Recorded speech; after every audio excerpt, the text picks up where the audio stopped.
amin'ny fifeina lehibe indray no iarahantsika ny amin'ny teny mitia tonga amin'ny fotoana irantsika izay azotsika manaraka ny tenin'ny fampianarana izay larana ino moa zany fahafolo ny fampianarantsika ny amin'ny teny mity miaraba manokana ny dada Malayay avy ny tenako Elia ary miaraba manokana ihany koa ny Osoa amin'izao fitondrasako ny teniny izao ary manonona ny atsarana tsika tokantrano mosa ny atsarany Osoa sy ny asoavany Osoa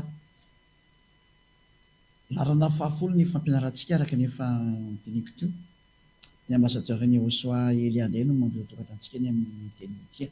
fampianarana larana fahafolo ny fampianarantsika zany lohateny moa dia hoe tena noravainy Andriamanitra Abrahama ny didi folo jiosy ary namafisin'ilay zanany zany hoe tena potika zany io didi folo sy lana Mose ary nanapotika anazy voalohany dia ny dadany dia le Andriamanitra Abrahama mihitsiny ny Andriamanitra Abrahama no fa nampianarana antsika foana fa ny anarany dia Yahva. Mahitsy be zany ny teny ary mazava be mihitsy ny teny zao fa maripototra ny fampianarana satria le fanteny napetraky ny olona dia hoe ahoana moa zahatra napetraky ny dadany ko ravany zanany zany foana moa zany ny tena fanteny napetraky ny olona rehetrarehetra zany hoe tena tsy mitombina mihitsy le teninao ambassadeur ny Osoa ny antony zavatra nomeny dadany ve dia ny zanany nanany mandrava azy dia iarahantsika mahita mihitsy nefa ny sary ankehitriny iarahana mahita mihitsy ny sary ankehitriny fa ina le sary misy tena le dadany mihitsy no nandrava an'le didi folo sy lalàna Mose voalohany indrindra ianaran'ilay Andriamanitra Abrahama izay nandrava azy moa dia fa Yahva satria ny tapenany mihitsy ny fitandremana ny didi folo sy lalàna Mose no tapenany araka an'ilay Isia 66:3 avetsika vakina ndre mandeha zany izy Isia 66:3 famitinana keliny teo amin'ny larana fahasivy ty Isia 66:3 Isia 66:3 no vakentsika voninahitra dada Malayava sy Osoa zany izay mamono ondry atao fanatitra dia ohatrany molaka vozina alika izay mamono omby dia ohatrany mamono olona izay mamono ondry atao fanatitra dia ohatrany molaka vozina alika izay manatitra fanatitra hoanina dia ohatrany manatitra rakisoa ary izay mandoro didikazo manitra ho fanatitra fahatsirovana dia ohatrany misaotra ny sampy zany hoe io teny io zany dia mahitsy be mihitsy ny teny fa mametraka hoe tsy mety tsony ny fanaovana ny fisorohana bloqué amin'izay zany ny fisorohana dikan'io satria tsy azo atao tsony ny Levitikos 5:12 satria ny Levitikos 5:12 manao ny resaka fanatitra sy ino fisorohana ity zany hoe zay mbola manao an'izany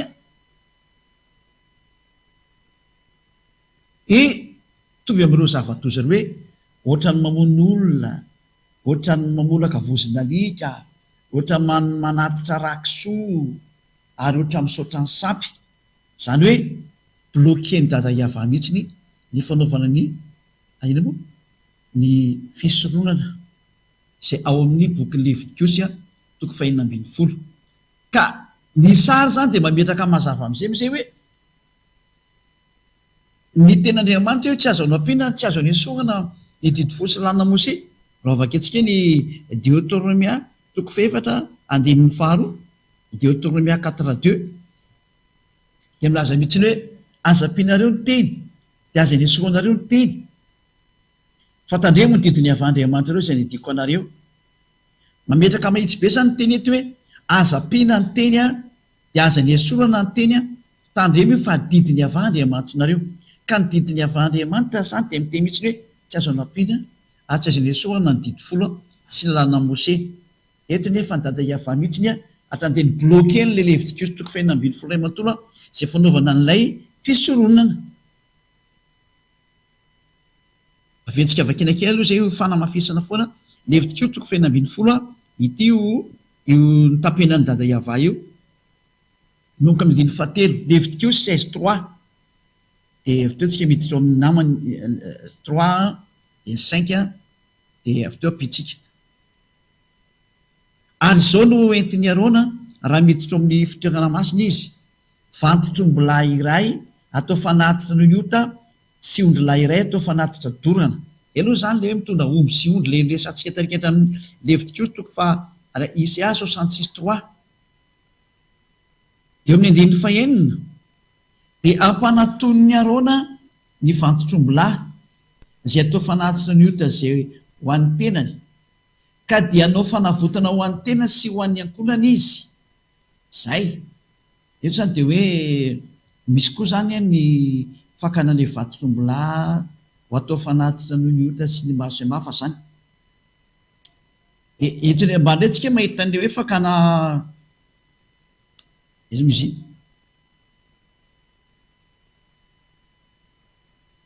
amin'ny andininy izy monakadisanyde hoe eo mbola le andiny fadimy ary ny fiangonana zanak'Israely dia andraisany osy lahy roa atao fanatitra ny ota sy ondry lahy iray atao fanatitra dorana rodolo zany le hoe misy ondry misy osy ary misy omby reo zany le fanaovana le fanatitra ho atao an'ny zanak'Israely fanafanana azy amin'ny fahotana ary iotantsika io fanatitra no ny ota hony zay de ary etra miandininy firy moa zany 3:30 sy ny 4:30 am'izay tsika dia mahita hoe fanaovana fanavotana sy fanesohana fahotana ho azy zanak'Israely indray mandesa taona ity zavatra atao ity vaketsika 3:30 sy ny 4:30 dia anao fanavotana ho an'ny fitoerana masina izy sy ho an'ny tranolay fionana sy ny altara sy ny mpisorona ary ny olona rehetra ao amin'ny fiangonana ary dia olalana mandrakizay ao anareo zany anaovana fanavotana ho azy zanak'Israely indray mandeha isa taona amin'inona hanafahana hahafany amin'ny fahotana rehetra ka ny fanafana ny fahotana rehetrarehetra ho azy zanak'Israely zany dia atao indray mandesa taona amin'ny fitondrana nyity fanatitra ity de ny omby ondry osy zany io mihitsy zany io fanafana ny fahotana io mihitsy no ny bloqueny dada iava hoe tsy azo atao tsony nefa nary ny didiny teo hoe lay didy amin'ny Deutéronome 4 teo hoe azanapina aza ny esorana dada iava nefa de tena trandiny nataony de ino nataony bloqueny avy hatrany levitiko toko 20 midika zany tsisy tsony ny fanafana ny fahotana adalana zay miditra ao anatin'le didy folo sy ny lalàna Mose zany de reo zay mitandrina sabata mifadiko so mpandoam-pafolo karena ireo moa zany tena important be amin'zareo io adalàna ao zay miditra amin'izany hevitra zany sy mbola manaraka an'izany didy folo sy lalàna Mose zany tena adalàna mihitsy ny ianao efa tsy fahendrena tsony efa mitady fahafatesana ho any amin'ny elo mandrakizay ianao ray zay aloha faharoa io teny io de efa midika zany fa tsy azo idirana intsony ny didy folo sy lalàna Mose fa tena rava tanteraka izy satria tsy navela idirana intsony bloqué tanteraka mihitsy zany ary matoa izy ny bloquena de tsy mety intsony ny idiranao sy hitsofotsofoanao ao ary tsy manisy didy mihitsy na manana ito aty orina tsisy mihitsy tsisy teny hoe ao fa ovahana indrayna izy de ampidirinao indray nareo tsy misy an'izany mihitsy ary io teny io de ozy dada iava hoe Andriamanitra tsy mba olona ka andaingana zanak'olombelona ka hanenina sady tsy mety mandaina izy tsy mety manenina ka rehefa ny deny io didy fosy lalàna Mose io tsy azo idirana intsony tsisy tsony ny famelan-kely ka tsy azo no idirana intsony de tsy nanenina izy nanao an'izay sady tsy andainga izy ka hoe ao nefa aveko indray ty rehefa aveo fa raha namerina io de lasa mandainga izy ny tena mariko satria efa mibloquenao kovahanao ndra Nomeria toko 7:20 Nomeria 23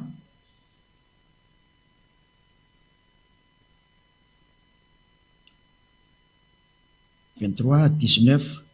Nomeria 23:19 atsika zay Andriamanitra tsy mba olona ka handainga na zanak'olombelona ka hanenina, moa efa laza va izy ka tsy ho efainy zany, na efa nyteny va izy ka tsy hotoviny zany. Zany hoe Andriamanitra io zany tsy mba olombelona ka mandainga na olombelona ka manenina. Rehefa nyteny izy hoe bloqué ty dia bloqué hatramin'ny farany io, ary tsy mandainga amin'izany mihitsy ny izy, na manenina amin'izany tsisy lainga mihitsy zany teny zany. Ka raha izy zany resana dia efa nyteny izy hoe tsy mety tsony mitazona an'io tsy mety tsony nareo miditra ao bloqué io ka niny bloqué anazy dia izy tena ny mihitsy, izy ny nanomeny io fa izy koa no ny bloqué io. Ary izay blocage zay dia tsisy afaka namahitsonina ny kely ary, satria na Yahosoara dia teny izy hoe tsisy foana koa ny amin'ny lalàna littéraire teny tsotra ray azy, tsy azoko teny io zany dikan'izay, anie tsisy olona mahazo mikitikitika an'io fa i Dada Yahva mihitsy no nikitika an'io tamin'ny alalany ahoana, bloqué tsisy navelany hiditra intsony ny olona zay. Ary tsy misy teny mihitsy ny taty-oriana teny hoe ao fa nivahako indray izany zavatra izany, tsisy. Tsy nisy teny teny hoe ary noho izany dia ho vahana indray izany zavatra izany te-oriana ty. Ka na voan'ilay olombelona kely moa dia hoe rehefa tonga Yahosoa dia ny fanaty vorona sy fanatitra latsa-dra tsy malainao, fa ity aho tonga ao amin'ny oronam-boky no nanoratanao hanao sitraponao Andriamanitra zay teny zay na voafitaka rehetra ka lazainy fa hoe natsofoko atao anatin'ny didy folo indray hony ilay zanak'Andriamanitra. Loka hoe vakitsika izay teny zay, aiza hoe misy an'izay teny karoa kely hoe ao amin'ny oronam-boky no nanoratanao anahy, aiza ry rova.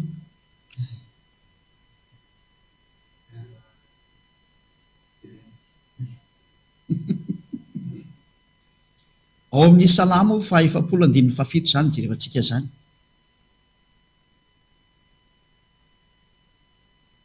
Salamo 47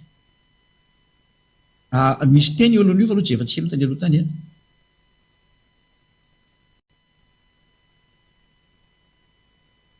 ao amin'ny andininy fahenina, ao amin'ny andininy fahenina vaketsika aloha Salamo 40 dia 6-47. Ny fanatitra latsa-dra sy ny fanatitra hohanina tsy mba sitraka ao, ny sofoko nataonao malady. Toy izany efa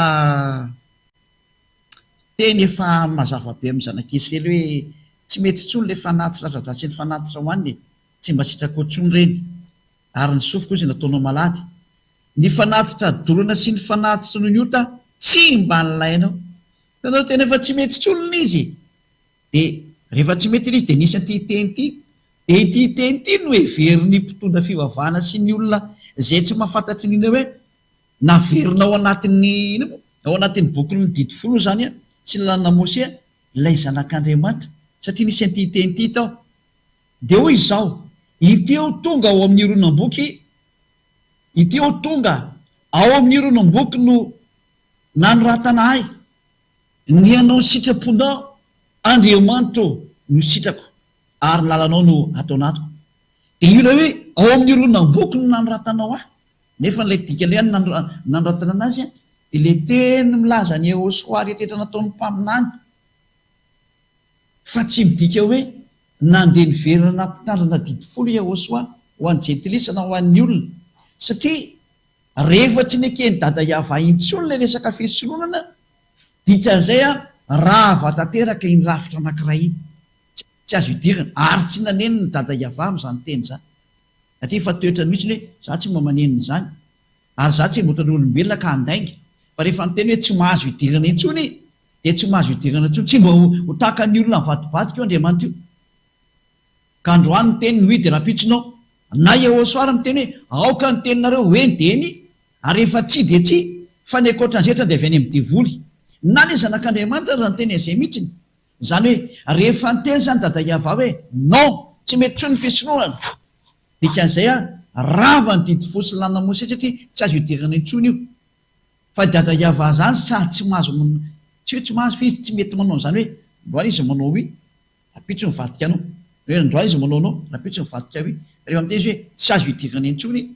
dia tsy azo idirana, ary niporofolo zany tamin'ny hoe nidorana mihitsy ny tempoly mba tsy isanao nitsony ny olona ny fandorana ny tempoly mihitsy no midika fa tena tsy mety tamin'ntsony ny fanaovana nty resaka didifolo ity ka nidorany mihitsy ny tempoly mba tsy isanao resaka fanatitra intsony eo natrehany midika zany fa rehefa tsisy tsony ny fanatitra tsy azo hidirana tsony io didifolo sy lana mose io zay nydika zany rehetra zany ka ho atsika zany zay mandrehrehetra ny teny dia zao tsy misy tsony ny teny laza teoriana hoe afaka miditra ao anatin'io didifolo Yahosoa na n'ilay zanak'Andriamanitra satria nahoana tsy azo anampian'io tsy azo anesorana ny lalàna ny famelan-keloka tamin'ny zanak'Israely tamin'ny didifolo ny lalàna ny famelan-keloka tamin'ny andro ny didifolo dia io vatotromby lasy ondry lasy ny osy lahy io ireo no ampiasaina ho famafana fahotany andriamandeha taona izay le tsy azo esorona amin'ny didifolo sy lalàna Mose raha vao mitandrina ny didifolo sy lalàna Mose ianao ka raha tonga kosa ny titeny ity hoe anao ny sitraponao ao anatin'ny ronam-bokony na ny ratanao resaka hafa mihitsy n'izany teny zany resaka hafa mihitsy n'izany ity le atao hoe lay zanak'Andriamanitra zay ho tonga hanesitra ny fahotana zao tontolo zao izy lay fanesoran'ny fahotana zao tontolo zao tsy miditra ry amin'ny didifolo ny resaka satria tsy afaka miditra any intsony ty zanak'Andriamanitra ity fahalalana hafa amin'izay no metiny satria lay didifolo sy lalàna Mose efa bare dia rehefa ny barena dia ozy ny tenin'ny Yahosoa hoe aoka ny teninareo hoe ny dia ary rehefa tsy dia tsy fa raha manao eny tsy tianareo dia volona anao ani ka raha dada iavana anao hoe tsia ka nisy ny teny hoe eny tampoka indray mety ambadika dia dia volona anao aniny zao nge vakitsika ny tenin'ny Yahosoa aiza moa misy aniny teny iny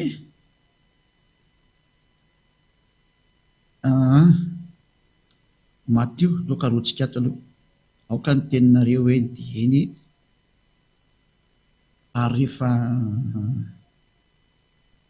tsia dia tsia izeny rova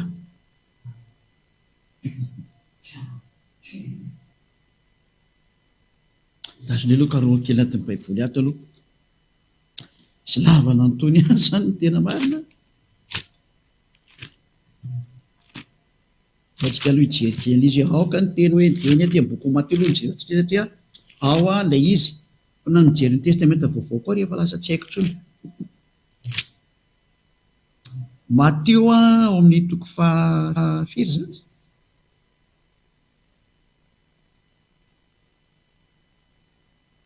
raha misy mahitana azy malakilaky dia mba voakely malakilaky izy atsika mba tsy taraiketo zany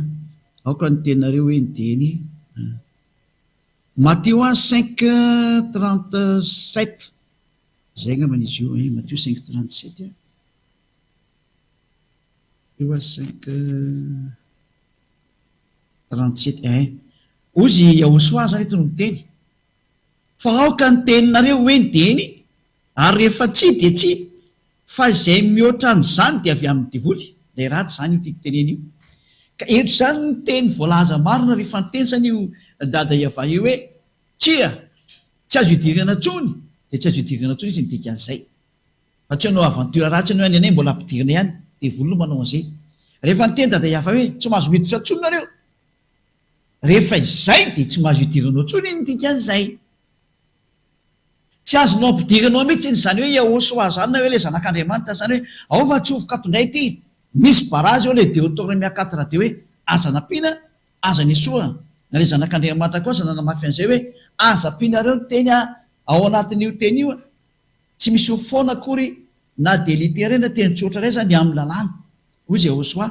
araka Matteo 5:18 zany hoe le dada malala iavany ny bloqué le zanak'Andriamanitra kosa ny teny hoe tsy azoko teny io teny io tsy azonao atsofoka ao anatin'ny didifolo mihitsy zany io zanak'Andriamanitra io dika zay zay mihitsy moa ko tiako apetraka eto amin'le sary ratsy nataonareo ny mila hoe nobatainareo indray le zanak'Andriamanitra dia natsofoka reo tao nareo fa tsy zanak'Andriamanitra fa zavatra efa tsy izy Andriamanitra tsy izy natsofoka nareo iny lovaka etsika ny teny Yahosoa Matteo 5:18 fa namporofona aminareo hoe na le zanak'Andriamanitra dia nanizilizina fa tsy azo ampidirinareo anatin'ny didifolo zany mihitsy izy satria tsy azo nampiana ny teny ao tsy azony esoana, ny famelan-keloka ao anatin'ny didy folo dia tsy azony ampiana, tsy azony esoana, fa tsy maintsy oly sy osy ary ombo ny azo atao ao, fa tsy azo soloana olona. Noho izany tsy azo atsofoko ao mihitsy io zanak'Andriamanitra io, fa zay nanao an'izany dia voly daholo, nefa dia tena nanao an'izany daholo no rehetrarehetra. Mbola sy tonga saina io devoly tomponareo io, mpiara miasa amin'ny devoly ny Andriamanitra tsona io, mbola sy tonga saina ihany ianao. Ino ty fandika andalana be ty? Miara-mety angentsika io e, miara-mety angentsika io e. Blocage voalohany ny teny dada Iava, tsy azo atao tsony ny fisorohana. Dikan'izany rava manontolo izy ray manontolo ange, ty tsy mbe teny tsoatra ray no mihafa tena toky sy andiny ray manontolo mihitsy, toky ray manontolo ny ara-potika daholo. Dikan'izany rava ny famelan-keloka, zahatra mara famelan-keloka fe hidiranao adalana aloha zay hoa. Faharoa, dada Iava no bloqué anazy, tsy azo hidirana intsony, ary izy tsy manenina, ary izy tsy mampandainga, ka rehefa tena izy hoe bloqué dia bloqué hatramin'ny farany io, bloqué hatramin'ny farany, tsy azo hidirana intsony. Fahatelo, raha milaza anao fa afaka miditra ao ny zanak'Andriamanitra, ny bokin'ny Deutéronome 4 teo dia mitsipaka hoe tsy azo ampidirina io zanak'Andriamanitra io. Fahaefatra, raha miteny ao fa ilay zanak'Andriamanitra mihitsy nge no afaka miditra amin'izany hevitra izany, dia ilay zanak'Andriamanitra mihitsy no teny hoe io boky io dia lalàna Mose, dia tsy afaka miditra ao mihitsy izy, satria tsisy ho foana akory izy na amin'ny lalàna na litera raiza mandra-patanteraka izy rehetra. Tsy azonao kitehana io zany raha vao mitsofoka ao anatin'io didy folo ianao. Zany no midika fa tsy afaka miditra ao mihitsy io zanak'Andriamanitra io. Fa zay napiditra an'ilay zanak'Andriamanitra ao hiaka amin'ilay omsiotsy volona anao an'izany. Mazava be ny teny niarany jerevantsika teo ilay izy, niarany jerentsika teo ilay izy. Ka raha vao bloqué nge zany ilay fisononany, raha vao automatika ny didy folo sy lalàna Mose, sady efa tsy azo atao tsony miditra ao. Ravanga izy ny dikan'izany, tsy azo ampiasaina, ravanga izy ny dikan'izany,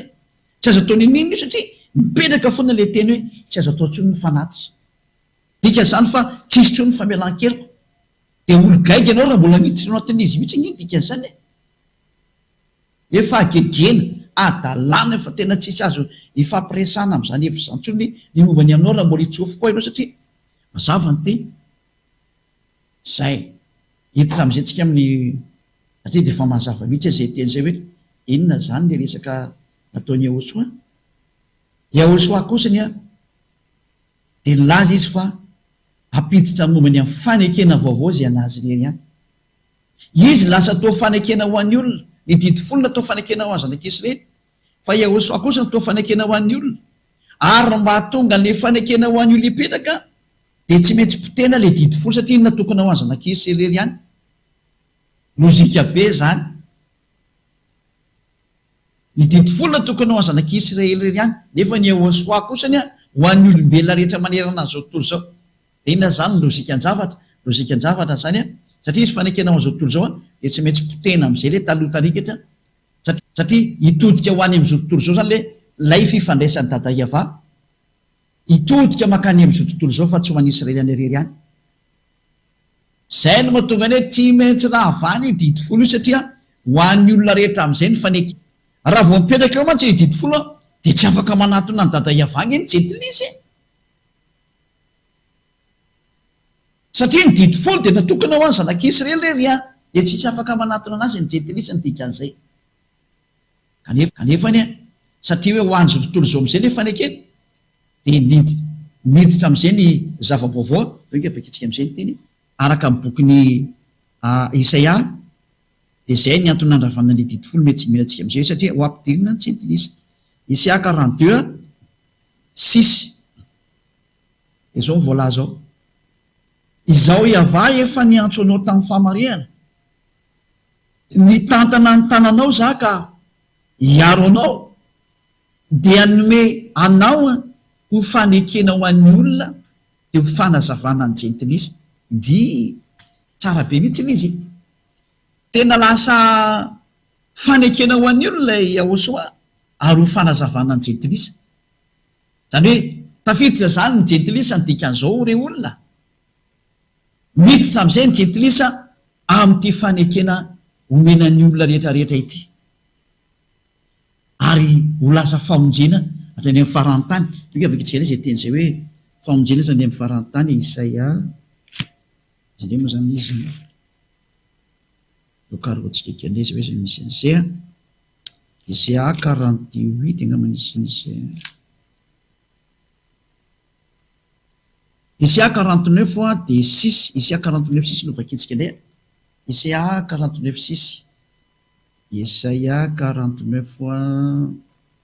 6 vakitsika indray ty amin'ny anarany Hosoa eno izy mbola zavatra kely foana raha tonga mpanompoka anandratra ny firenen'ny Yakoba ianao sy ampody ny Israely sisa voaro io zany le hoe mamerina ny Israely sisa voaro mbola misy ampidiana zany ny Israelianina ndika an'izay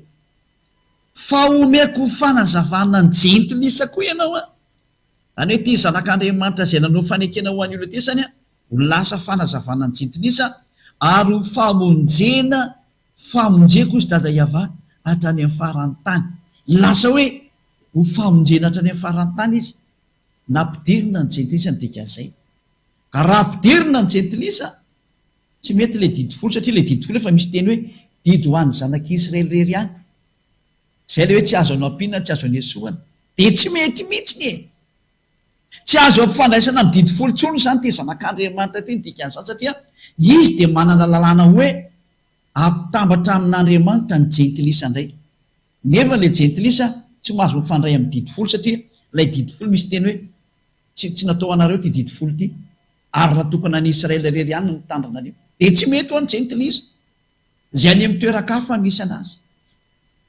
atambatra nefa andreo araka amin'ny dada Iava atahoana mampitambatra anazy lôzika be amin'izay satria iverany amin'ny dada Iava amin'izay ny olombelona rehetrarehetra zany dia nitovy amin'izay ny lalaka len'ilay zanany tamin'ilay dadany dia dadany bloquen'ilay didy folo fa ilay zanany kosany nanravana azy teo amin'ny azy fijaliana zay le izy mitoy ny asany dika zay dada mala Iava ny bloquen'ilay didy folo tsy mahazo mety tsotra fa tezitra tamin'ny Israely any izy zany lazaiko anareo hoe mandrakandro any nge tezitra ny Israely io dada Iava io satria tsy nivahany tsony le teny hoe bloquena ny fisoloana dia tany amin'ny didy folo zany fa ato amin'ny Hosoa kosa le fanekena vaovao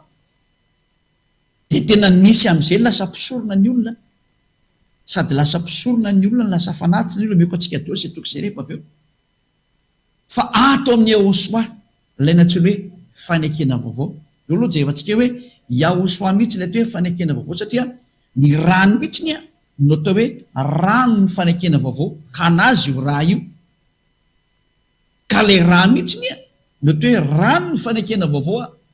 dia izy zany le fanekena vaovao ny dikan'izay araka ny boky Matio re avy antsika dia avoakako ary amin'ny écran rehefa avy eo Matio 28 film izy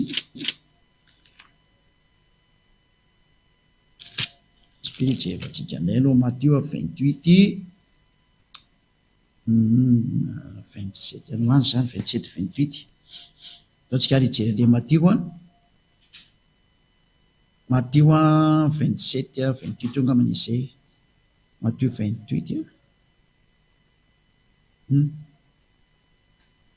loso dia 10 ty 26 ty sa 28 ohatrany tao 26 Matio 26 dia andininy fa 28 eo angambany izay dasoary hoe amin'ny andininy fa 27 Matio 26 27 ary nandraika apoka izy ka noho ny efa nisaotra dia natony azy ka nataony hoe sotronareo rehetra ity dia 28 fa ity no rako dia ny amin'ny fanekena zay latsaka ao amin'ny maro ho famelan-keliko dia io fanekena moa zany misy fanamarena kely io dia fanekena vaovao izy io any amin'ny any ambanimbany any fa miteny moa tsy misy satria ty application dia tsy miteny zay fa any amin'le baiboly any dia misy soratra mihitsy mazava mihitsiny hoe fanekena vaovao petraka tsara eo zany le izy any hoe ity no fanekena vaovao amin'ny rako ny dikan'izay teny zay zany mipetraka zany fa le fanekena tarisy akarandeo zany dia rehefa niseho le zanak'Andriamanitra dia io le atao hoe fanekena vaovao ka le fanekena vaovao zany matoy hipetraka dia tsy maintsy miala le fanekena didy folo teo aloha tsy maintsy miala le fanekena didy folo teo aloha dia ny fanekena zay misy lalàna Mose zany tsy ny didy folo tsy maintsy miala iny zany ny dikan'izay manjary tsy tafiditra ny jetilisa raha mbola eo mihitsy io satria le didy fotsy lana Mose efa nomenantsika teo fa natokana ho an'ny zanak'Israely ihany ary efa nibloquer nefa le izy hoe zay miditra eo dia lasa mpanota ka zavatra mampanota ve nomenan'ny jetilisa azy aminareo dia ijareo kely adalan'le olombelona tena adalana mahatsiravina mihitsy nalain'zareo ny didy folo ny fisoroana ny esorona zany hoe anao manao resaka le reto zay mihitsy niverenako foana le iziko dia ny batain'le zanak'Andriamanitra dia natsofony teo tena adalana izao tontolo zao ny arananao an'izany zany natao hoe evolona nampanao an'io le Andriamanitra tsy izy ny tomponao no nampanao an'io mahatonga saina fa tena nataony nanota tena faharatampony ny adalana mihitsy ny satria io zanak'Andriamanitra io tsy afaka mitsofoko amin'le didy folo intsony ny antony le teny eo miteny hoe tsy azo napita tsy azo nesorona dia tsy afaka miditra eo izy ny dikan'izay diso aloha zany nareo ary tena diso be mahatsiravina mihitsy ary le zanaka tsy nanohitra ny tenin'ny dadany satria mahazanaka ny zanaka dia tsy mahazo manohitra ny dadany izy ka raha ny teny dadany hoe bloqueko ty dia izy koa tsy maintsy mandeha amin'izay hevitra zay inona amin'izay nataony aza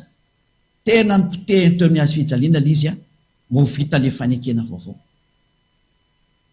zay nataon'ilay zanaka zay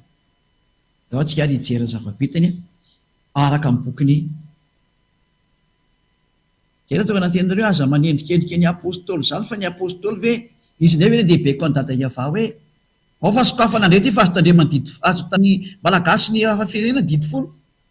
aza miteniteny foana mihitsy no ahenao lovaka antsika ny baiboly miteny hoe rava ny didy folo Efesianina 2:15 Efesianina 2:15 tiany nataon'le zanany ary ty fanaraka tsara tamin'ny tenin'ny dadany Efesianina 2:15 fa tao amin'ny nofony nandravan'ny fandrafiana dia ny lalàna nisy didy natao tandremana mba hanakambany antsika roa tao amin'ny tenany olom-baovao iray ka nanaovan'ny fihavanana tao amin'ny nofony Iehosoa zany nandravana ny fandrafiana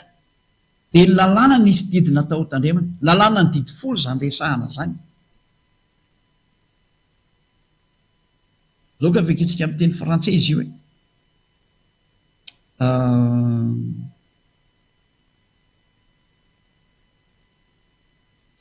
amin'ny teny frantsay Efesien izy misy teo Efesien 2:15 Efesien 2:15 eno inge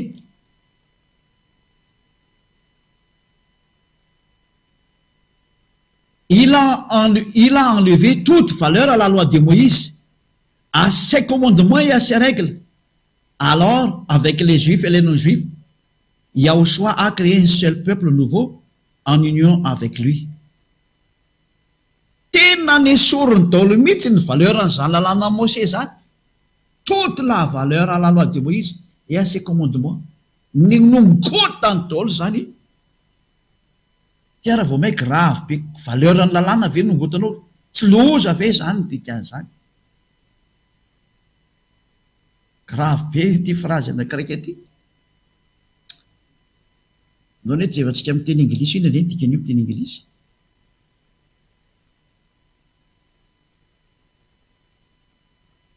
mbola tsy namaky an'ity ato raha vao maika io tena tantara be avoaka riry teknisianina le teo sao dia tsy navoaka anareo ay Ephesians chapter 2 verse 15 he abolished the Jewish law with its commandments and rules in order to create out of the two races one new people in union with himself. In this way, ozy ny indiara mamaky izy in this way ozy na in this way making peace. Zay ny fanaovan'ny indiara mamaky an'io satria ny azy W ataony V na B. Zay. Zany hoe he abolished the Jewish law, tena mpiteny lalàna ny jiosy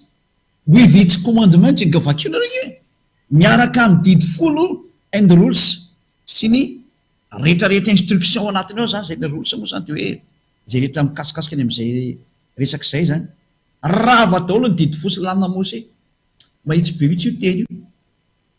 miaraka amin'ny commandement kena moa ny Jewish law afa-tsy ny didy fosy lalàna Mose zay ny lalàna an'izay hoe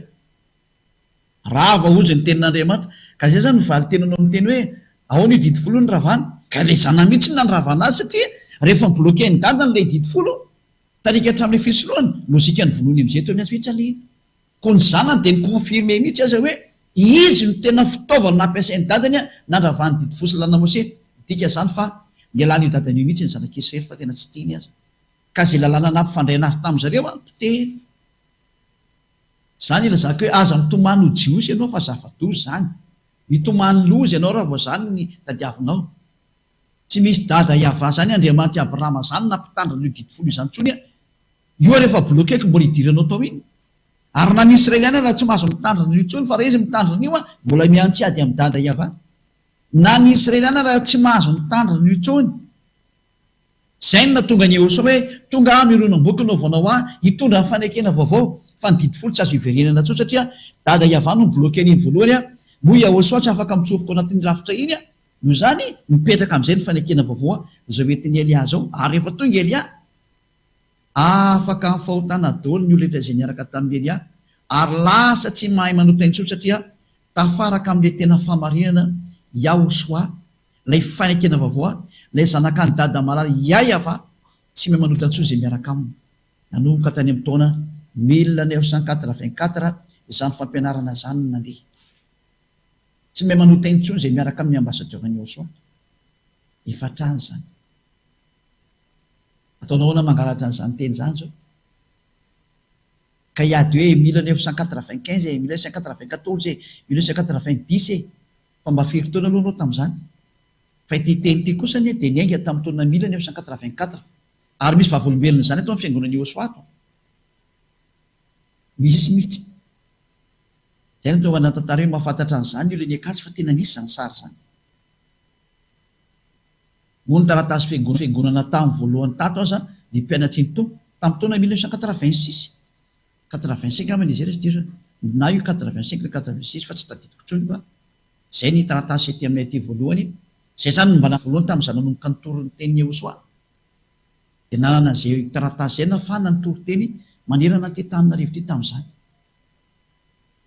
ianao mba taiza tamin'izany 1984 zany bataiza ianao tamin'izany de zany ve no angalarinao tahaka za efa ela be ohatry zany no anao tahaka de mbola tsy menatra foana vena elatsika any iny aloha de hiditra antsika indray amin'ny teny frantsay hafa ndray zany tsika zany doke jery baiboly hafa ndray tsika de zay vo hiditra amin'ny teny jiosy rehefa avy eo Ephésiens chapitre 2 verset 15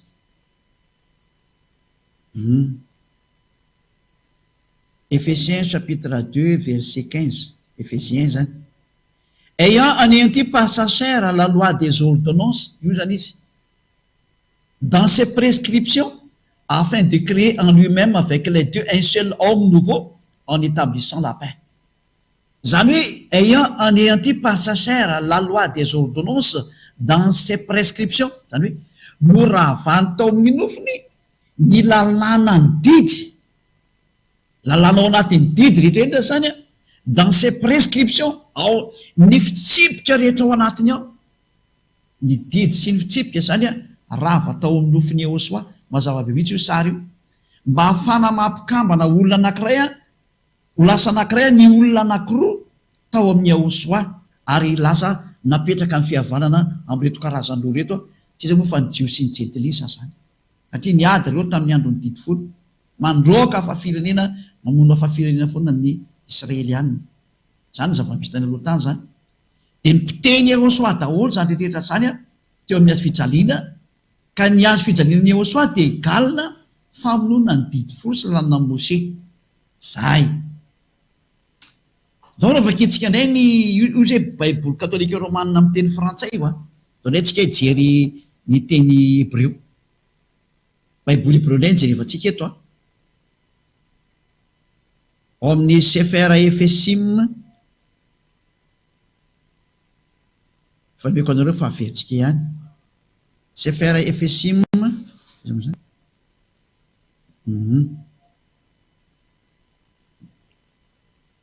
sefera avoy am'izay ry sefera efesim io izy io baiboly jiosy ty zany dikan'izay a chapter 2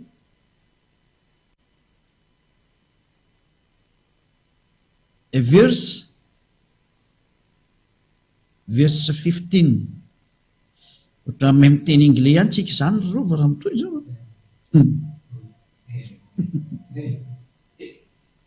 tsy mampaniny zany ilaina foana zany am'izao farany zao io ala izy io a io le teny jiosy io ambony io a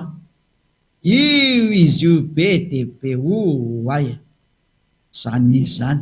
tsy andany la andro ela be eo tsika fa radiovakitsika midikany a ny transliteration to ambany ato tany de tatsika mivandravany eto zao ty torah be ty hoe io izy io io torah zany le potika raha olona io rava le torah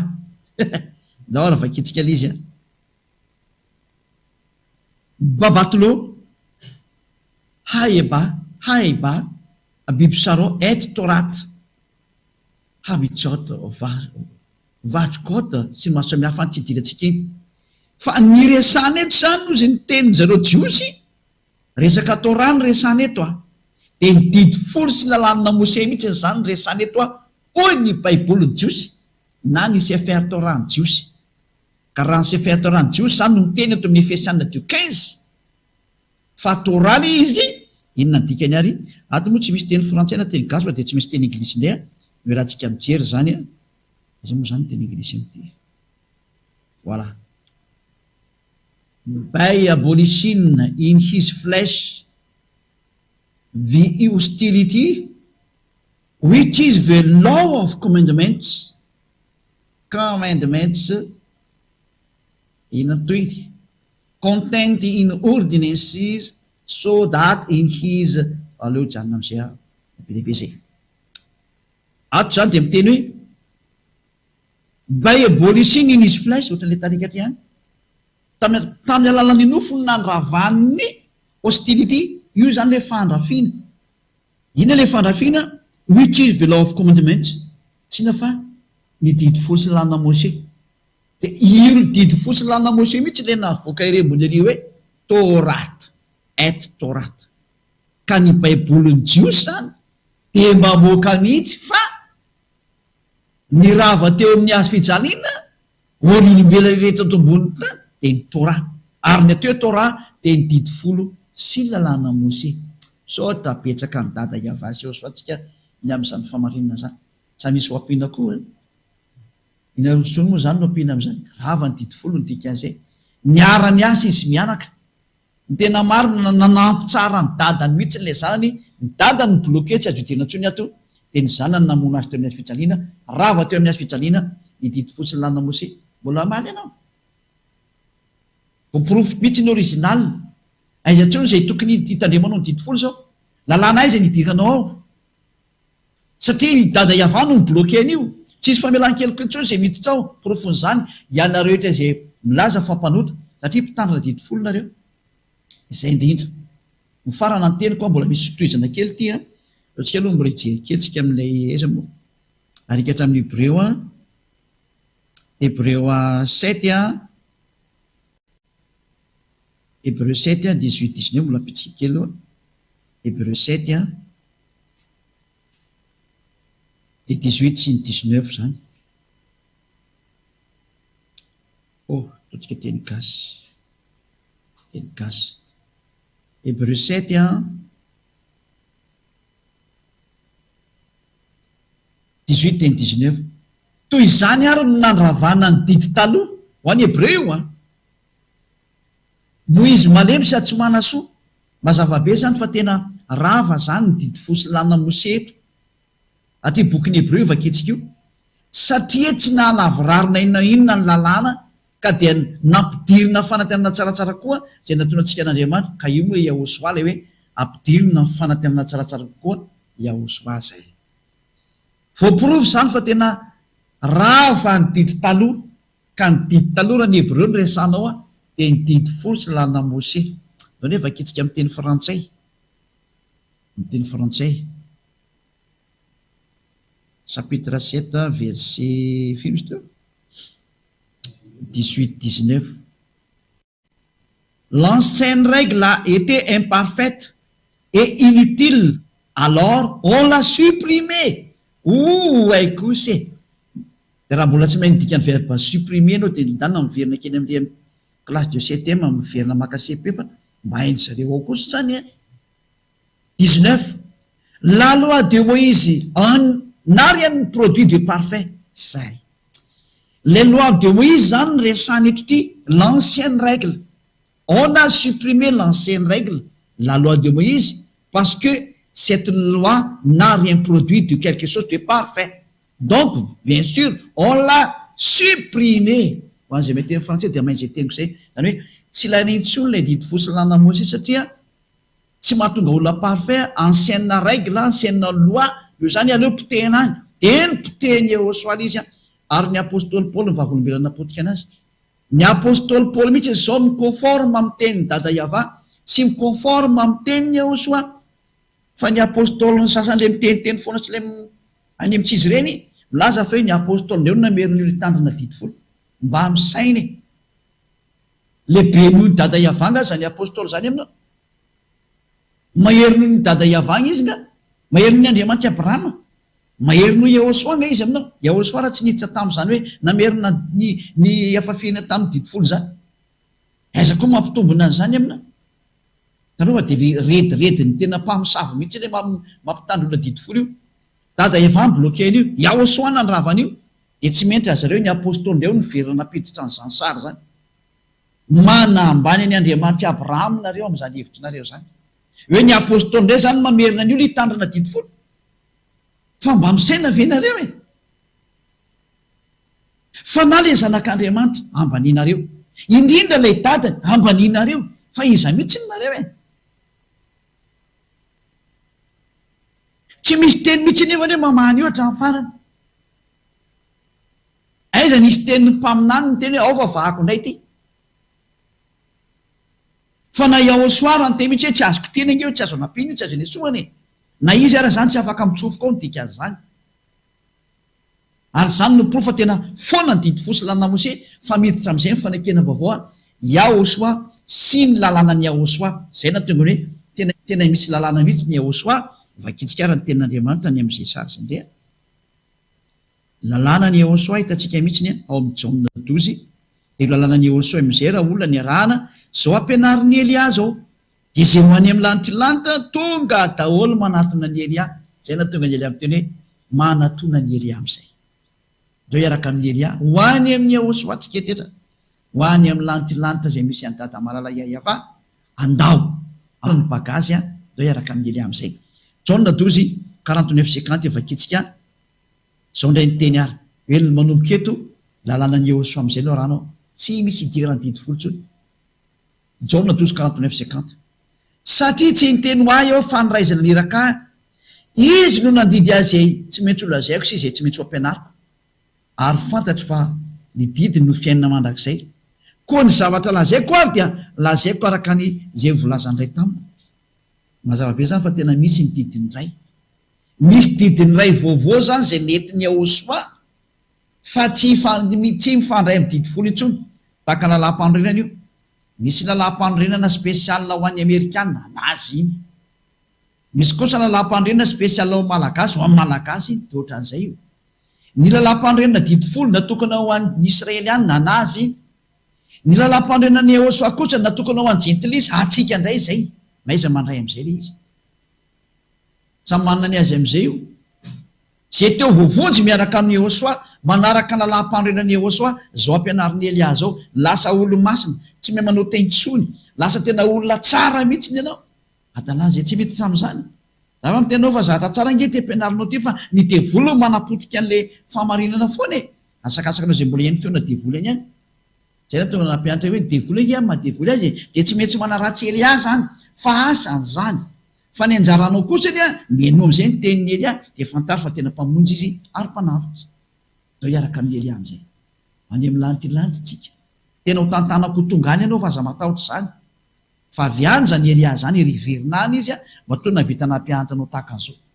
ary matony résultat miaraka amin'ny Elia tsisy olona manao ratsy tsony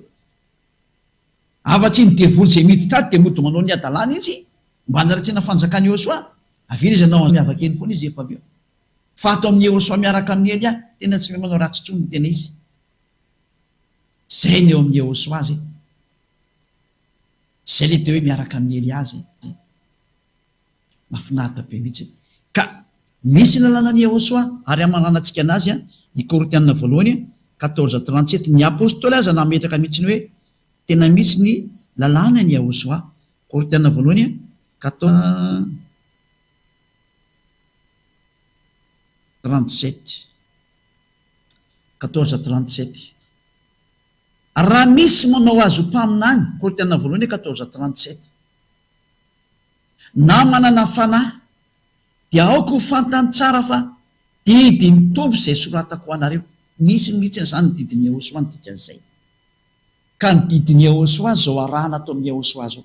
tsy misy ifandraisany amin'ny didy folo intsony fa zay nipetraka atao anatin'ny didy folo rehetrarehetra hatramin'izay de ireo zay milaza fa tsy maintsy mpanota ireo iny hoe efa olombelona mitany zany e mialahy atao ny dikan'izay aza manaraka an'ireo tsony andao anaraka ny Elia izy zao tontolo zao mihitsy no antsoko hoe andao anaraka ny Eliana rehetrarehetra fa tena tsy mahay manao ratsy tsony zay miaraka amin'ny Joshua le toriany Elia Eliana no mitory zay teny Joshua zay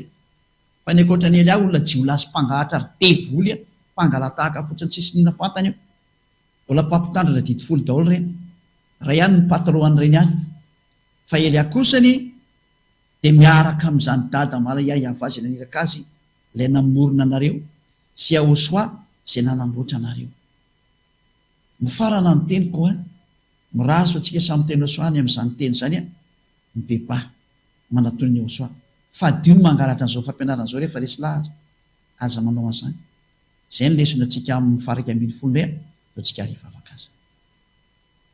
sodra betsaka dada malaya avany amin'ny teny matoky hafa voarainy tsiray avy zay fahamarinana izay fantany mihitsy ny ankehitriny ny fahamarinana ary zany ny etsoko azy hoe ny fanahy zay iverina ho any aminao dada malaya avao maiza mihaino ny teniny Elia mangataka Elia ho afainganina ny famerenana ny fanahy rehetrarehetra zay ho any aminao dada malaya ava ho any aminao ho any amin'ny lantilanty ho any aminao any de ho any aminao sy Joshua vonjeo ny olona azarena ny olona dado fa vonjeo izy mba hitodika ho any aminao voninahitra honao mandrakizay amarino ny teninao dada malaya avao aoka ny fanahy tsisy hipetrapetraka intsony fa voantsonao ho any aminao hiazakazaka amin'izay ny fanahy rehetrarehetra hitady ianao tsy salasala intsony fa mazava loatra ny teny ary tena mazava ny fanazavana vonjeo ny olona aza dada malaya avao ianao ihany mahay manao an'izany zany mahatonga ny Elia mangataka hoe sokafo ny lalina n'ilay fanahy hitodika ho any aminao sokafo ho any aminao izy zany teny zany mamerina azy ho any aminao ary aoka tena hiara hiasa daholo ny lantilanty ho amin'ny famarinana ny olona dada malaya avao ho any aminao amarino zany teny Elia aza ho voninahitsy naranao masina amin'ny anaranao Joshua anaovana ny vavaka sy ny teny rehetra sotra dada malaya avao sotra Joshua halleluja amen